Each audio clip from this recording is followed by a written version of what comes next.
읽겠습니다. 에베소 교회의 사자에게 편지하라. 오른손에 있는 7별을 붙잡고 7금 촛대 사이를 거니시는 이가 이르시되 내가 내 행위와 수고와 내 인내를 알고 또 악한 자들을 용납하지 아니하는 것과 자칭 사도라 하되 아닌 자들을 시험하여 그의 거짓된 것을 내가 드러낸 것과 또 내가 참고 내 이름을 위하여 견디고 게으르지 아니한 것을 아노라. 그러나 너를 책망할 것이 있나니 너의 처음 사랑을 버렸느니라. 그러므로 어디서 떨어졌는지를 생각하고 회개하여 처음 행위를 가지라. 만일 그리하지 아니하고 회개하지 아니하면 내가 내게 가서 내 촛대를 그 자리에서 옮기리라. 오직 내게 이것이 있으니 내가 니골라 당의 행위를 미워하는도다. 나도 이것을 미워하노라. 귀 있는 자는 성령이 교회들에게 하시는 말씀을 들을지어다. 이기는 그에게는 내가 하나님의 낙원에 있는 생명나무의 열매를 주어 먹게 하리라. 아멘. 우리 춘천 우리 지구에서 오신 제대한 여러분들 환영하고 우리 교회 식구들이 박수로 환영을 좀 하겠습니다. 교회 식구들만 박수를 쳤어야 되는데 함께 쳐서 더 많아 보였습니다. 저희 꿈꾸는 교회가 개척한 지는 이제 2년 반 정도 되고 요 자리로 온 지는 이제 1년 조금 더 됐습니다. 그래서 저희가 속한 그 우리 CNM이 크리스천 미셔너리 얼라이언스, 이게 이제 한국으로 가서는 성결교로 이렇게 변했다 보시면 돼요. 그 이제 우리 CNMA 설립자이신 그 A.B. 심슨 그 목사님이 일본에 선교회를 만드셨는데 그 일본에 있는 선교회로 한국 분들이 공부를 하러 가셨다가 공부를 마치고 한국 가서 세우신 게 성결교. 그래서 교리나 신학이 거의 똑같다고 보시면 됩니다. 제가 우리 여기 앉아 계시는 우리 목사님이신데 저희 교단 목사님이시고 제가 그 크리스천 미셔너리 얼라이언스 그 교단에 관련된 이런 히스토리를 이 목사님께 배워서 교수님이기도 하셨고 그래서 오늘 특별히 또 여러분이 온다는 소식을 듣고 이렇게 또 방문해 주셨습니다. 김진태 교수님 목사님, 제가 신학을 한 그 신학교 교수님이셨어요. 그래서 이제 저희가 다음 주에 우리 그 꿈꾸는 교회 설립 예배를 하는 그 이유가 이제 원래 그 저희 교단에서 성인 10명이 넘으면 그때 이제 개척교회 단계로 이렇게 인정을 해주고 그다음에 우리 교회 식구들이 이제서야 이제 1년 정도 대부분의 사람들이 이제 1년 정도 이렇게 교회에 나오게 되고 그래서 설립 예배를 이렇게 할 수 있구나. 그리고 우리 JDM 식구들끼리 모여서 또 이렇게 설립 예배를 하게 됐는데 제가 JDM 소속 선교사면서도 또 뉴저지에서 이렇게 청년 교회를 개척하고 그래서 여러분들이 이렇게 저희 사역들을 이렇게 또 보고 배우면서 서로에게 유익이 되는 그런 시간이 될 것을 기대하게 됩니다. 저는 하나님께서 저와 여러분들을 만나게 하신 거 감사드리고 또 이렇게 또 함께 예배할 수 있는 또 우리 꿈꾸는 그 식구들은 여러분들을 보면서 이렇게 젊은 이렇게 또 파이팅 넘치는 이런 걸 보게 되고 또 여러분들은 우리 교회 식구들의 이런 삶이나 또 이런 모습들을 보면서 또 이런 또 세계가 있구나 또 이렇게 보게 되고 하면서 서로에게 유익을 얻을 수 있을 것 같습니다. 우리 꿈꾸는 교회에서는 약 3개월 정도 주일마다 10편을 이렇게 강의했었는데요. 이제 다음 주 이렇게 우리가 함께 예배를 하고 또 교회를 생각하는 그런 입장에서 이제 7번 동안 요한계시록에 나타난 7교회를 향한 편지에 대해서 말씀을 들어보려고 해요. 저도 요한계시록에 대해서 전혀 알지 못하고 괜히 잘못 말했다라는 이상한 소리를 하게 되는데 7교회를 향한 그 편지는 그래도 이해할 수 있는 그런 내용들이 포함되어 있어요. 그래서 우리 교회를 향하신 하나님의 뜻이 뭐냐, 또 믿는 자들을 향하신 하나님의 뜻이 뭐냐를 그 7교회의 서신을 통해서 한 주씩 보면서 나눠보고자 합니다. 요한계시록이 먼저 어떤 책인지 좀 이렇게 짚고 넘어오면 좋을 것 같은데요. 이 계시록 1장 9절을 한번 보시죠. 요한계시록 1장 9절을 보시면 이렇게 말합니다. 나 요한은 너희 형제요 예수의 환난과 나라와 참음에 동참하는 자라. 하나님의 말씀과 예수를 증언하였으므로 말미암아 반모라 하는 섬에 있었더니. 그러니까 사도 요한복음을 기록하고 요한 1, 2, 3서를 기록하고 요한계시록을 기록한 그 사도 요한이 예수님을 증언하다가 갇혔어요. 감옥에 갇힌 것이 바로 장소가 반모라는 섬이었습니다. 이 반모 섬에서 이 요한계시록을 사도 요한이 기록하고 있습니다. 그러니까 핍박을 당했기 때문에 복음 전하는 것 때문에 핍박을 받아서 반모라는 섬에 감옥에 갇히게 된 거예요. 그러면서 하나님께서 말씀하시는 10절에 보면 주님이 말씀하시는 음성을 듣고 또 보는 그 환상을 기록하는 것이 바로 요한계시록입니다. 요한계시록 1장 10절과 11절을 보면 이렇게 말하고 있습니다. 우리 같이 10절 11절을 읽어보겠습니다. 주의 날에 내가 성령에 감동되어 내 귀에서 나는 납갈 소리가 같은 큰 음성을 들으니 이르되 내가 보는 것을 두루마리에 써서 에베소, 스무나, 버가모, 두아디라, 사데, 빌라델비아, 라오디게아 일곱 교회에 보내라 하시고 듣고 본 것을 일곱 교회에 보내라 라고 말씀하셨어요. 그러니까 이것은 교회를 향한 메시지구나, 일곱 교회를 향한 주님의 메시지구나 라는 것을 알 수 있습니다. 예수 그리스도를 믿는 사람들의 공동체, 교회가 어떤 모습으로 믿음을 지켜야 되는지를 요한계시록이 말해주고 있다고 보는 것이 훨씬 더 맞다. 우리가 미래에 대한 어떤 환상, 미래에 무슨 일이 있을 것이냐에 대한 기록도 요한계시록에 나와 있지만 그 이유는 교회가 지금 어떤 자세로 믿음을 지켜야 되는가를 보여주고 있는 것이 바로 요한계시록의 편지라는 것입니다. 그 당시 로마 제국은 교회를 핍박하기 시작한 그런 때였어요. 성도들은 믿음을 지키기 상당히 힘든 때였습니다. 믿음을 용기를 줘야 되고 격려를 해야 되고 그리고 승리가 있을 것이다. 너희가 지금은 어려움 당하고 고난도 당하지만 승리할 것이다라는 어떤 그 격려의 메시지가 필요했어요. 미래에는 반드시 하나님의 완전한 통치가 있을 것이다. 그러니까 지금 힘들어도 잘 견뎌내라. 이런 메시지가 필요할 때 요한계시록이 주어졌습니다. 그러니까 요한계시록이 기록된 그 당시에 약 AD 90년 정도에 기록이 되었는데 그 당시는 지금 중국이나 북한이 예수님 믿는 것 때문에 핍박당하는 그런 핍박이 막 시작될 때쯤이었어요.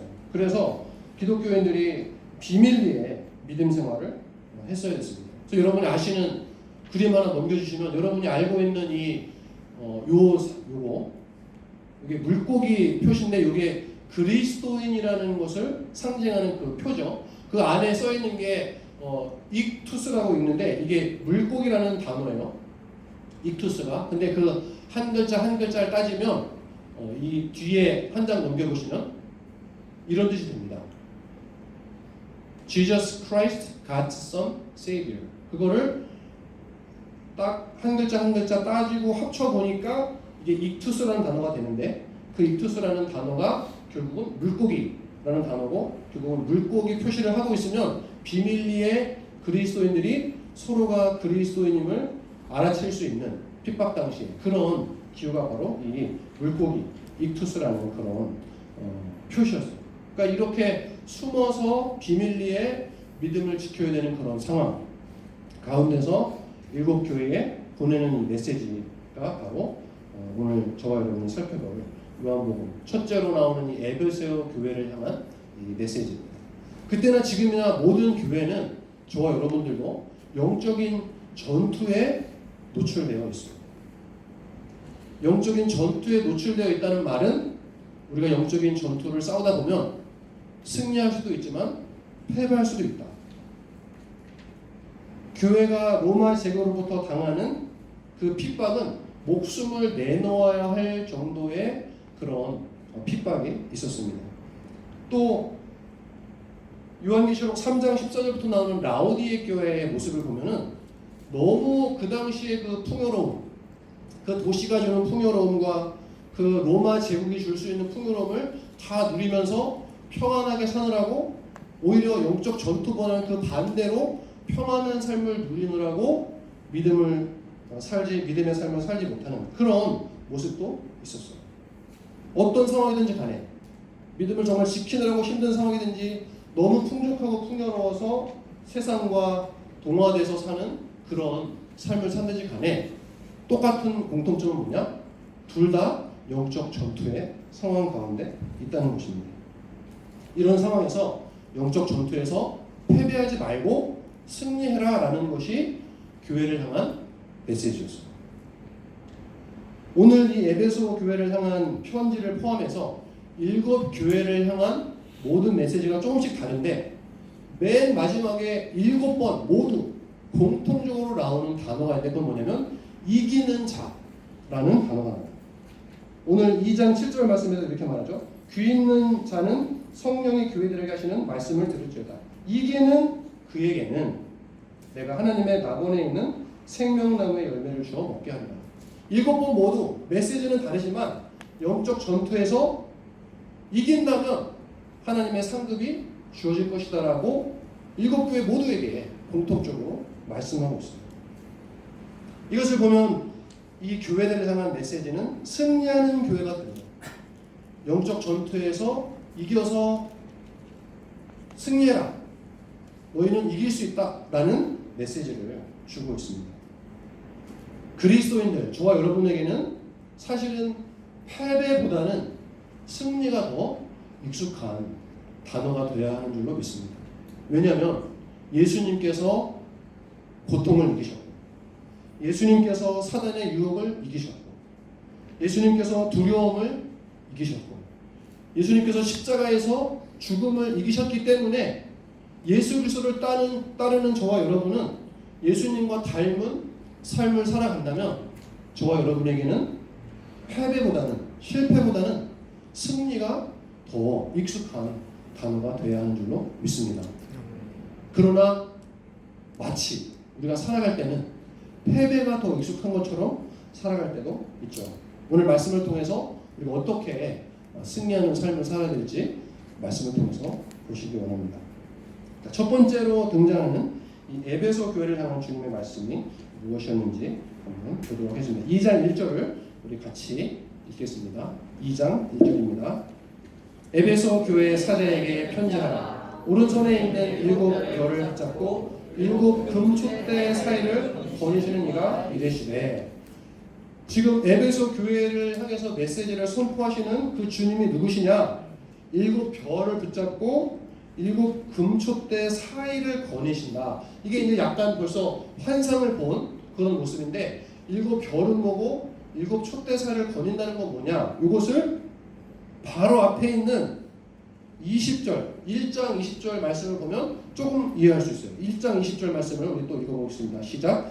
내가 본 것은 내 오른손에 7별의 비밀과 또 7 금촛대라. 7별은 7교회의 사자요 7 촛대는 7 교회니라. 자, 7별은 뭐라고요? 7 교회의 사자라. 7 촛대는 7 교회니라. 여기서 사자 2장 1절에서 보면 에베소 교회의 사자에게 편지하라 이렇게 되어 있어요. 영어로는 이게 뭘로 되냐면 에인젤로 되어 있어요. 근데 이게 에인젤로 해석하면 약간 의미가 안 맞고 이 헬라어로는 앙겔레스라는 단어인데 이 앙겔레스가 엔젤이라는 그런 단어도 되지만 메신저라는 그런 의미도 포함될 수 있어요. 자, 그렇다면 여기서 교회의 사자라고 할 때 엔젤로 보기보다는 교회의 지도자들이다 라고 보는 게 훨씬 더 의미가 맞을 것입니다. 그래서 7 별을 붙잡고 있다. 2장 1절에 보면 7 별을 붙잡고 있다는 것은 7 사자를 붙잡고 있는 것이고 그 얘기는 교회의 지도자를 주님이 붙잡고 계시고 또 교회 촛대는 7 교회다. 7 교회 사이를 운행하시는 주님이 말씀하신다. 결국 이 말은 뭐냐면 2장 1절의 말씀을 앞의 말씀이랑 해석해서 봤을 때 교회의 주인, 교회의 머리 대신 주님께서 말씀하고 계신다라는 의미로 보면 틀리지 않을 것입니다. 교회의 주인이시고 머리 되시는 주님께서 뭐라고 말씀하시냐? 2절, 3절에 나오는데요. 우리 같이 읽어봅시다. 내가 내 행위와 수고와 내 인내를 알고 또 악한 자들을 용납하지 아니하는 것과 자칭 사도라 하되 아닌 자들을 시험하여 그의 거짓된 것을 내가 드러내는 것과 또 내가 참고 내 이름을 위하여 견디고 게으르지 아니하는 것을 아노라. 내 행위와 수고와 인내를 알고 악한 자들을 용납하지 아니하는 것과 자칭 사도라 하되 아닌 자들을 시험하여 그의 거짓된 것을 드러내는 것과 내가 참고 내 이름을 위하여 견디고 게으르지 아니하는 것을 알고 있다. 주님께서는 정말 이 에베소 교회가 그런 아까 말한 핍박의 상황에서, 그리고 에베소라는 그 도시 자체가 아덴이라는 큰 여신 신상이 있는 그런 도시였고, 항구 도시로서 여러 가지 교역이 일어나고 있는 그런 도시로서 여러 가지 풍요로움, 그 다음에 우상을 섬기는 그 환경, 그런 로마 제국이 핍박하는 그 상황에서 믿음을 지키기 위해서 얼마나 수고했는지 주님이 알고 있다. 이렇게 말씀하고 계십니다. 너희가 정말 믿음을 지키느라고 수고 많았다. 우리 꿈꾸는 식구들에게 이렇게 적용한다면 이 메트로폴리탄 지역에서 사람들이 쫓아가는 그런 세속 문화가 많고 다 돈이 최고인 그런 세상에서, 다른 사람들은 하나님을 모른다는 그 세상에서 믿음을 지키기 위해서 애쓰고 있는 여러분들의 수고를 주님이 알고 계신다. 우리 춘천지구 JDM체들은 밀려오는 이 사역과 이 여러 가지 일들 가운데서 정말 너네 수고 많았다. 정말 고생 많이 했다. 너희가 진리를 지킨 것, 너가 그렇게 수고한 것을 내가 알고 있다. 주님이 알고 있다고 칭찬을 하고 계십니다. 정말 칭찬받을 만하다라는 것을 말씀하고 있습니다. 4절은 나중에 보고 2절, 3절에 의하면 너희가 정말 수고한 게 맞다는 거예요. 주님을 위해서 바쁘게 열심히 수고하면서 살았을 뿐만 아니라 신학적으로도 에베소 교회는 바른 신학으로 옳지 않은 것과 옳은 것을 구분할 수 있는 그런 교회였어요. 이단 세상을 막았고 믿음을 지키려는 의지가 대단했고 하나님을 아는 지식도 대단했던 그런 교회였습니다. 에베소 교회는 그래서 강한 교회였어요. 힘 있는 교회였고 믿음이 단단한 교회였어요. 진리를 사수한 교회였어요. 에베소라는 그 도시의 환경 때문에 믿음을 지켜야만, 단단하게 자신의 믿음을 고수하고 있어야만 살아남을 수 있는 그런 교회가 바로 에베소 교회였습니다. 제가 우리 그 춘천지구 여러분들 처음 본 분들이 대부분이지만 어떻게 살고 있는지 제가 대충 알고, 또 우리 꿈꾸는 교회 식구들도 어떻게 살고 계신지 제가 대충 알 때 여러분들이 정말 주님을 위해서 열심히 수고한 부분들이 많다. 여러분들이 정말 믿음을 지키기 위해서 세속적 가치를 멀리하고 믿음의 원리대로 살려고 한다는 것을 제가 알고 있기 때문에 정말 여러분들이 수고가 많다. 저도 그렇게 말씀드릴 수 있어요. 그러니까 이거 여러분들을 향한 주님의 칭찬이다. 그래서 거기서 끝나면 좋은데 그 뒤에 주님이 하시는 말씀이 있기 때문에 앞에 칭찬이 칭찬처럼 안 들리는 그런 어려운 점이 있죠. 그래서 4절을 한번 읽어보도록 하겠습니다. 4절 시작. 그러나 너를 책망할 것이 있나니 너의 처음 사랑을 버렸느니라. 요 책망 때문에 앞에 칭찬도 마치 칭찬으로 안 들리는 것처럼 들리는데, 앞에 하는 것은 칭찬이 맞고, 그러나 너가 열심히 믿음으로 살았지만 하나 버린 것인데 그것이 사랑이다, 이렇게 말씀하고 있어요. 잃었다, 너희가 까먹었다, 잃어버렸다가 아니라 버렸다. 헬라어로 보면 어벤던 했다라는 그런 표현이에요. 어벤던, 버렸다, 너네가 버렸다, 이런 표현을 하고 있어요.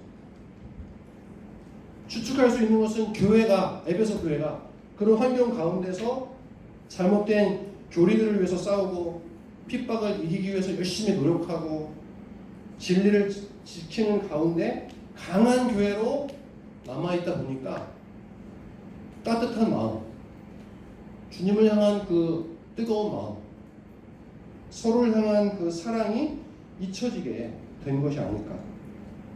전투력은 넘치는데 따뜻함과 사랑은 은혜 같은 것들이 사라진 그런 모습이 에베소 교회가 아니었을까.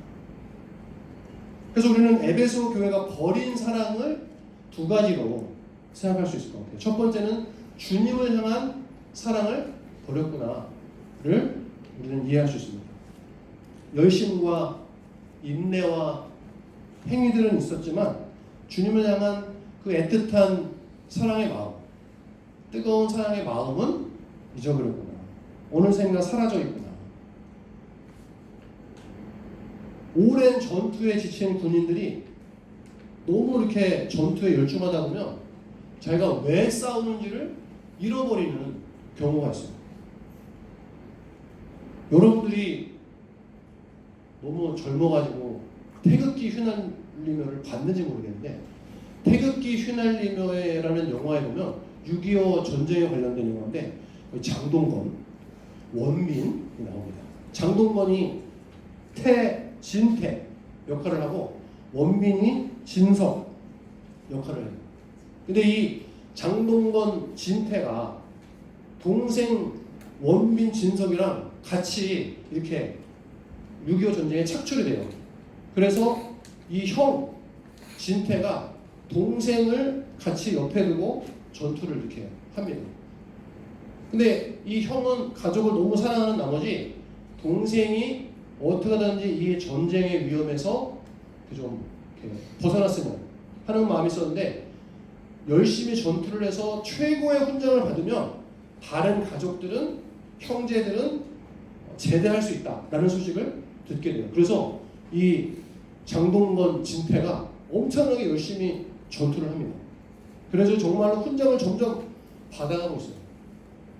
점점 잘하고 있는데 점점점 전투를 하면서 시간이 지나면서 점점 그 진태 모습 속에는 왜 자기가 전투에 임하고 있는지를 잊어버리는 그런 장면들, 모습들이 나오게 돼요. 그래서 동생이 형한테 형 왜 그러냐, 정신을 차려라, 형 뭐 때문에 싸우냐, 이렇게 서로 알교하고 싸우고 형 이제 그렇게 안 싸워도 돼라고 하는 막 그런 장면들이 나오고, 나중에 가서는 여러분 내가 스토리를 다 말할 수 없으니까 나중에는 이 진태가 원래 남한군으로 싸우는데 자기 가족들이 결국은 남한군에게 죽게 되면서 북한군으로 또 가가지고 북한군으로 싸우는 막 이런 장면이 나오거든요.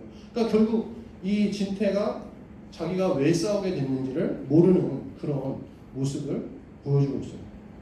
동생을 위해서 싸우고 있는지, 조국을 위해서 싸우고 있는지, 명예를 위해서 싸우고 있는지, 자신도 뭘 위해서 싸우고 있는지 모르는 그런 진태가 되어버려요.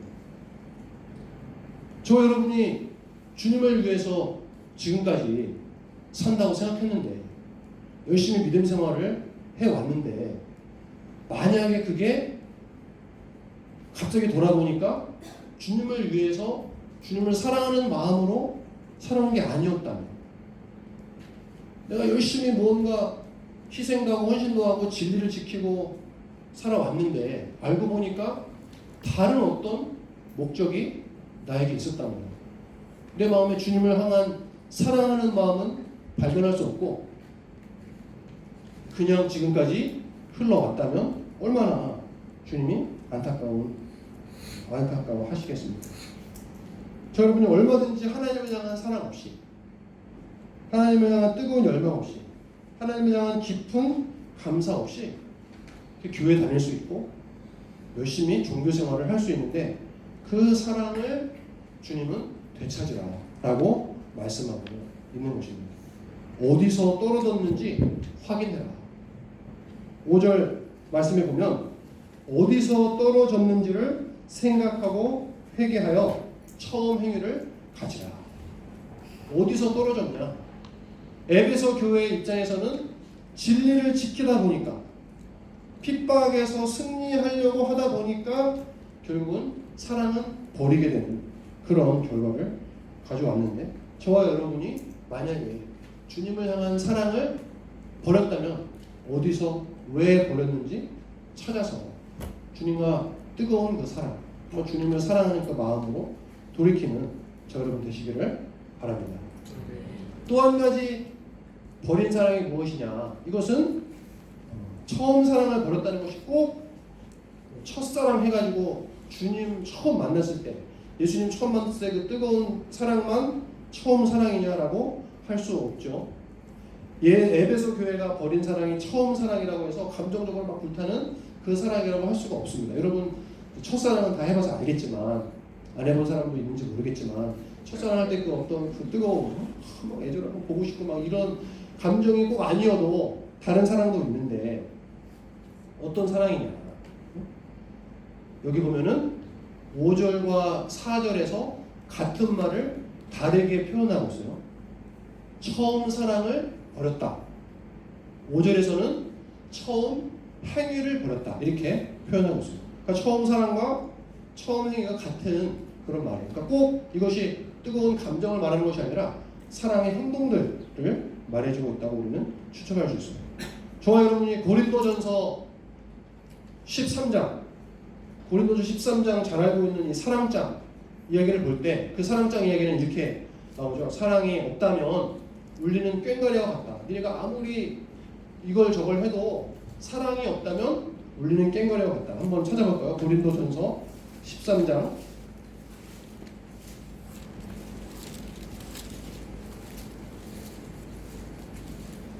고린도전서 13장 1절에 보면 내가 사람의 방언과 천사의 말을 할지라도 사랑이 없으면 소리나는 구리와 울리는 꽹과리가 되고 내가 예언하는 능력에서 모든 비밀과 모든 지식을 알고 또 산을 옮길 만한 모든 믿음이 있을지라도 사랑이 없으면 내가 아무것도 아니요 하면서 쭉 말하고 있어요. 여기서 우리가 고린도전서 13장 1절부터 3절을 보면서 이 사랑을 하나님을 향한 그 신적 사랑이라고 생각하는 사람은 많지가 않아요. 그러면 그 흐름을 볼 때 이 흐름은 서로 사랑하는 그 사랑을 말한다는 걸 우리가 알고 있기 때문에 13장 1절에 나오는 사랑도 헬라어로 볼 때 아가페, 요한계시록 2장 4절에 나오는 너희가 처음 사랑을 버렸다라고 할 때도 아가페, 둘 다 똑같은 아가페예요. 그러니까 아가페가 나오면 꼭 신적인 사랑, 하나님을 향한 사랑이 아니고 그 문맥에 따라서 다르게 보고 있다는 것을 생각해 본다면, 처음 사랑, 에베소 교회 너희가 버린 처음 사랑이 꼭 하나님을 향한 첫사랑이 아니라 우리 서로 형제 자매들 간의 사랑을 말하는 것이라고 우리는 이해할 수 있다는 것이죠. 그렇게 본다면 아마도 추측할 때 에베소 교회가 진리를 지켜내느라 세속주의는 몰아내야 되고 이단 사상도 물리쳐야 하고 적들을 막아내야 되는 이런 상황에서 교회 안에 오는 사람들이나 교회에 조금 다른 생각을 갖고 있는 사람들, 조금 다르게 행동하는 사람들을 향해서 너 틀려, 너 잘못됐어, 너 우리 사람이 아니야 라고 하면서 사랑으로 감싸고 돌보기보다 진리의 칼을 갖다 대느라고 품고 사랑하고 용납해야 될 사람들을 버린 것, 이것을 바로 처음 사랑을 버렸다라고 하지 않으셨을까? 성도가 서로 사랑하는 마음이 있어야 되는데 책망하고 교훈하고 진리의 칼로 판단하는 일이 서로를 이해하고 용납하는 모습보다 더 많았다면 그것이 바로 처음 사랑을 버린 것이 아닐까. 옳고 그름을 많이 따지다 보니까 자연스럽게 용납과 은혜와 사랑은 뒷전으로 물러나게 되었다고 충분히 우리는 추측할 수 있습니다. 요한복음 1장 14절을 보면서 이 두 가지 사랑과 진리를 어떻게 조화를 이루어야 되냐 봐야 되는데, 요한복음 1장 14절을 한번 보도록 하죠. 요한복음 1장 14절입니다. 요한복음 1장 14절에 이렇게 말씀하고 있어요. 같이 읽어보겠습니다.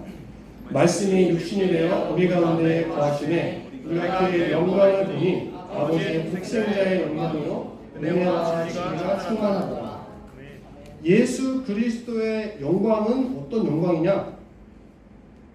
은혜와 진리라고 말하고 있어요. 예수님의 영광, 예수님에게 나타나는 그 이미지, 풍기는 그 이미지는 바로 은혜와 영광이다. 예수님을 구성하고 있는 그 영은 은혜와 진리다라고 말할 수 있습니다. 그러니까 예수님은 은혜와 진리가 모두 충만하신 분입니다. 은혜는 무엇이냐? 받을 자격이 없는 사람들이 받는, 하나님이 그런 사람들에게 베푸시는 은총이 바로 은혜, 그렇죠?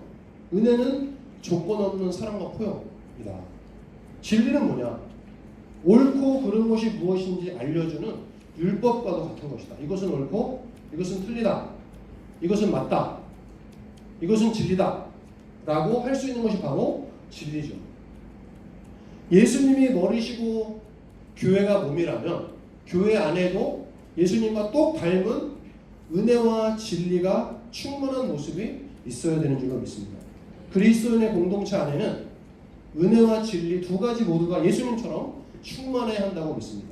그렇다면 진리만 충만하다면 우리는 옳고 그른 것을 빨리 판단해서 나랑 다르고 우리 생각과 다른 사람은 빨리 몰아내야 되고 이단으로부터 지켜야 되고 옳고 그른 것을 분명히 따져야 되는데 그것은 진리만 충만했을 때 이야기고 은혜도 충만하다면 그 두 가지가 함께 진리도 지키는 가운데 용납하고 사랑하고 섬기는 모습이 그리스도인의 공동체 안에 있어야 된다는 것을 말해주고 있는 것이죠. 그러니까 결국 에베소 교회는 예수님이 은혜와 진리에 충만하신 반면에 에베소 교회는 진리가 훨씬 더 충만했구나 라는 것을 우리는 추측할 수 있습니다. 에베소 교회가 진리를 지켜낸 것은 칭찬받을 만한데 진리만 남아있었기 때문에 책망을 받았습니다. 사랑도 충만해야 했다. 여러분 생각해보세요. 판단하고 정죄하고 옳고 그름을 판단하는 것이 쉽습니까? 아니면 용납하고 용서하고 인내하고 사랑해주는 것이 쉽습니까? 저도 판단하고 지적하는 걸 잘해요. 하려고 합니다. 그게 더 잘 들어와.